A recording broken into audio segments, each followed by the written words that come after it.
Hoje eu quero compartilhar um pouquinho da minha história com o yoga para vocês. Então, eu sou praticante e estudante de Ashtanga há 8 anos. O yoga entrou na minha vida no final de 2017, de uma forma totalmente não programada. Eu construí a minha carreira toda na área médica, né? Então, no meu último emprego, eu fiquei por 7 anos. Eu era gestora de uma das linhas de produto, era uma fábrica de equipamentos médicos. Eu era gestora da linha de equipamentos de ultrassom. E naquele período eu viajava pelo Brasil junto com os nossos representantes de vendas para poder traçar as estratégias de venda do produto no Brasil.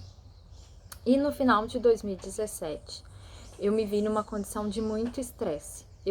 Desde que eu me lembre assim da minha adolescência, eu sempre tive essa condição, sabe? De ser uma pessoa mais irritada, mais estressada, impaciente.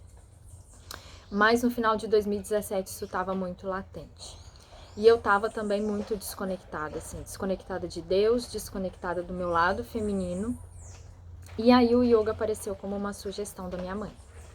E o engraçado é que na nossa família ninguém pratica yoga. Ninguém teve acesso a esse conhecimento, né?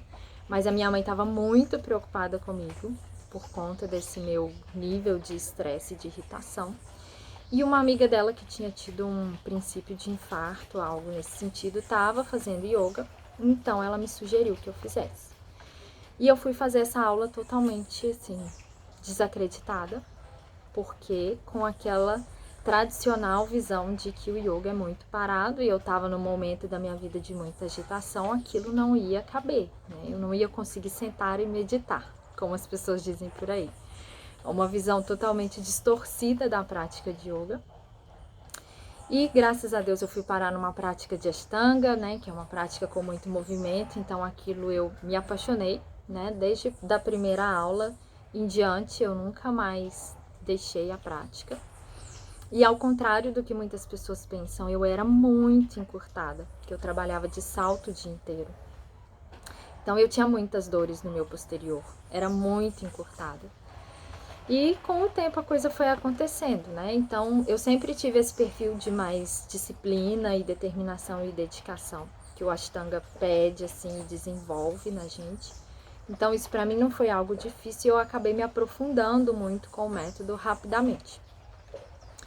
E aí, à medida que eu fui me aprofundando, eu comecei a questionar, né? Então, eu comecei a questionar o meu emprego, comecei a questionar o rumo que a minha vida estava tomando, comecei a questionar várias questões, várias coisas, várias áreas da minha vida.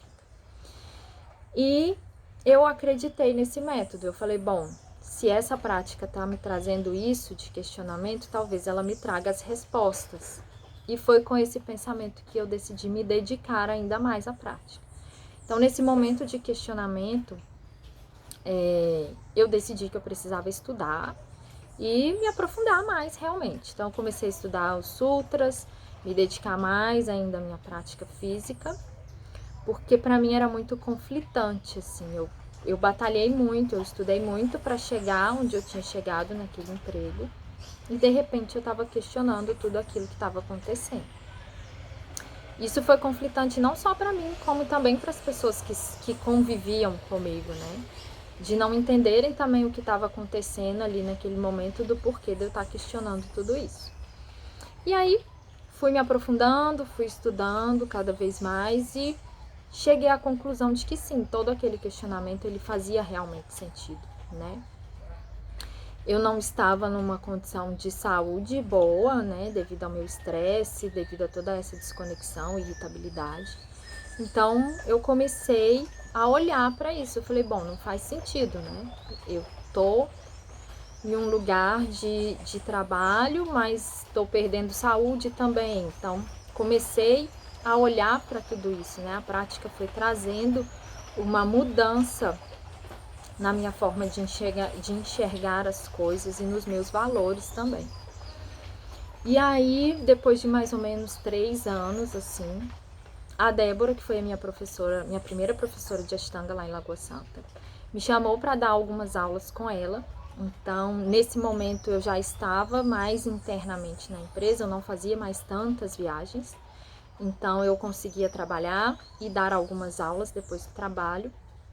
Isso foi algo que também mexeu muito comigo, porque apesar de um dia inteiro, né, uma carga horária de trabalhar o dia inteiro, quando eu saía dali para dar aula, eu me sentia revigorada. Então, isso estava mexendo muito comigo, me fazendo mais uma vez questionar, né? Porque quando eu vou para esse lugar, eu me sinto revigorada, mesmo depois de um dia inteiro de trabalho. E aí, depois de um tempo trabalhando dessa forma, né, na empresa e dando algumas aulas, eu decidi que realmente eu não queria mais trabalhar no mundo corporativo, né? Eu queria trabalhar com yoga, que tinha me trazido tantas mudanças já naquele momento.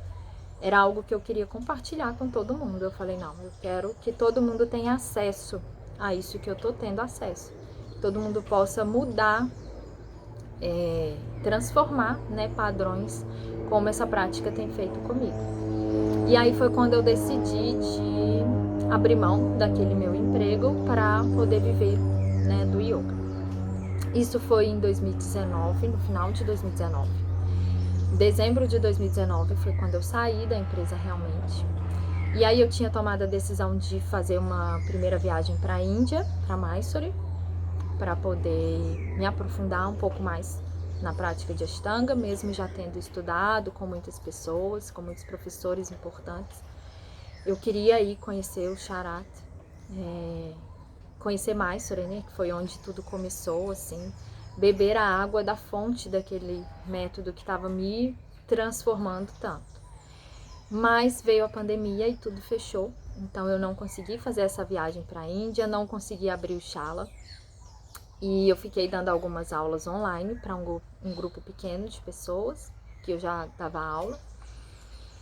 E em junho de 2019, eu pude finalmente abrir o Shala, né? A Débora, que era minha professora, tinha ido embora de Lagoa Santa, então eu abri o Shala.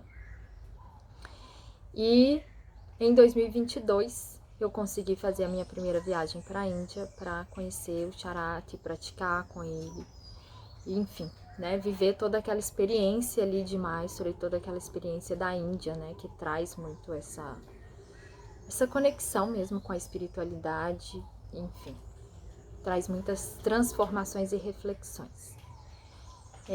Então eu fiz esse processo de transição, né, em 2019, que começou em 2019. Hoje o Shala já tem, então, estamos em 2025, em junho o Shala faz 6 anos. E a gente tem hoje uma comunidade, né, que tem sustentado mesmo, tem se sustentado nessa prática. Está sendo um projeto muito gratificante, né? Tem sido muito gratificante ver as pessoas, a construção das pessoas, né? Pessoas novas chegando, as pessoas que estão comigo desde o início. Então é algo que é muito gratificante.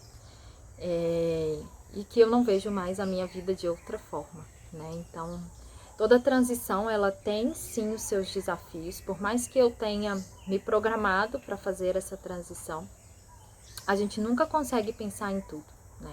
Sempre haverão ali as surpresas e os desafios para que a gente possa também crescer, né? Esse meu emprego, no qual eu fiquei 7 anos, foi uma grande oportunidade para mim de desenvolvimento enquanto pessoa, de desenvolvimento profissional. E até mesmo de chegar, né, no yoga. Eu acredito que se não fosse isso, talvez eu não teria chegado nessa prática, não teria me aprofundado tanto, buscado tanto. Então eu sou muito grata a isso também. E hoje eu não vejo mais a minha vida de outra forma, assim. A minha vida se tornou yoga. E eu não tenho medo de dizer isso. E gosto muito, inclusive, de poder vivenciar, né? O yoga, ele transformou a minha vida completamente, transformou a minha relação com os meus pais, a minha relação com Deus, a minha relação com as pessoas. Hoje eu me sinto muito mais próxima e muito mais conectada com Deus do que eu já pude imaginar na minha vida. Hoje eu me vejo com uma certa... Não que seja tudo perfeito, né, gente? Porque não tem como. Mas hoje eu me vejo com uma certa estabilidade emocional e saúde mesmo, né, mental e física, da qual eu jamais imaginei que eu pudesse ter, assim. Então, e eu sei que tudo isso vem da prática de yoga, né? Todas as oportunidades que a minha vida, todas as transformações que aconteceram na minha vida, né? Eu nasci no interior, para quem não conhece essa história desde dos primórdios agora. Eu nasci no interior, numa cidadezinha bem pequena, chamada Campo Alegre. Ninguém conhece, todo mundo que eu falo sobre isso, ninguém conhece. Mas enfim, Campo Alegre. E eu me mudei para Lagoa Santa aos 16 anos, né? Então, a gente vem de uma construção, eu e a minha família, né? Os meus pais sempre se esforçaram muito e trabalharam muito para me dar o melhor, para que eu pudesse estudar, enfim. E eu sou muito grata a eles por tudo que eles fizeram por mim.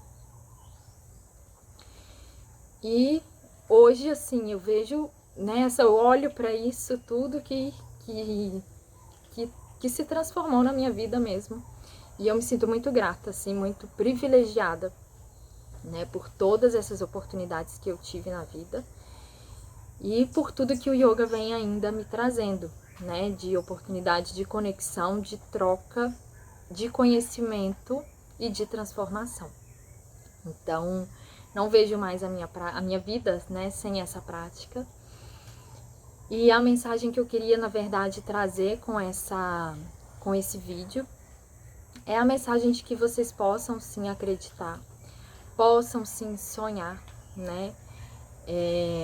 Se existe aí dentro, né, algo que vocês sonham, que vocês desejam, que vocês acreditam, confiem, né? Para nós essa confiança é muito difícil exercer, né? Às vezes a gente se coloca em algumas caixas, a gente vem sendo colocado em algumas caixas. E romper essas barreiras mentais é muito difícil, né? Mas a partir do momento que a gente consegue avançar, né? As coisas mudam muito, sabe? As portas se abrem. Então, ontem eu li um trecho assim na Bhagavad Gita que ficou muito na minha cabeça, né? Sobre essa entrega, essa liberação, essa libertação que a gente busca tanto, né? A nossa mente, ela tá o tempo inteiro buscando bem-estar e segurança, né? A nossa mente inteligência, né? Eu li o grosso, tá o tempo inteiro buscando isso. E a verdadeira liberação vem de a gente soltar isso, né? Alinhar essa nossa mente, essa nossa inteligência ao divino que a gente tem internamente, né? Então, quando a gente se conecta essa nossa mente inteligente com esse divino e consegue entregar para ele o controle, né, o comando da nossa vida, as coisas fluem, né? As coisas acontecem. Então, a mensagem que eu quero deixar aqui hoje é mais uma mensagem de inspiração, né? Para que a gente não se deixe enganar, iludir ou se prender a essas caixas que a gente cria, essas barreiras que a gente cria na nossa mente, né? Que a gente possa confiar mais, entregar, né, o comando da nossa vida para esse ser divino, né, para Deus que está dentro de todo mundo e acreditar, né? Melhor, outro trecho da Bhagavad Gita que mexeu muito comigo ontem, é melhor a gente executar o nosso Dharma, mesmo que de uma forma não perfeita ou não muito bem feita, do que executar o Dharma de outra pessoa de forma perfeita. Então, que a gente possa refletir, né, um pouquinho sobre isso e se inspirar mesmo, né? Para que a gente não se deixe levar ou se deixe enganar por esses limites, essas ilusões mentais que a gente cria. Então, é isso. Espero poder inspirar um pouquinho cada um de vocês aí nessa caminhada, nessa jornada que é a vida. Obrigada!